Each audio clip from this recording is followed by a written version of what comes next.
यहाँ आपको अपडेट करेंगे। एशियाई तरक्याती बैंक ने आम इंतखाबात से सरमायाकारों के एतमाद में इजाफे की पेशगोई कर दी है। बैंक की आउटलुक रिपोर्ट में रवां माली साल पाकिस्तान की माशी शरह नमू 1.9% रहने की पेशगोई की गई है। मजीद जानते हैं ड्रॉन न्यूज़ के नुमाइंदे ताहिर शिरानी से। ताहिर, बताइएगा आउटलुक रिपोर्ट में मजीद क्या कहा गया है पाकिस्तानी मईशत के बारे में?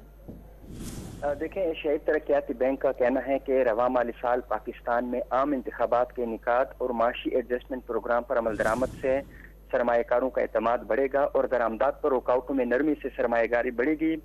रिपोर्ट के मुताबिक बिजली की कीमतों में हालिया इजाफे और डॉलर के मुकाबले में रुपए की बेकदरी से महंगाई पर दबाव बढ़ेगा।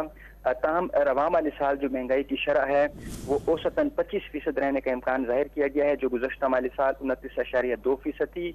यानी रवां माली साल जो मजमूई औसत महंगाई है उसमें गुज़श्ता माली साल के मुकाबले में कमी की पेशगोई की गई है। एशियाई तरक्याती बैंक ने रवां माली साल पाकिस्तान की जो माशी शरह नमू है वो 1.9% रहने का इम्कान जाहिर किया है, जो गुज़श्ता माली साल 0.3% थी। यानी रवां माली साल जो पाकिस्तान की मईशत है उसमें बहाली की पेशगोई की गई है।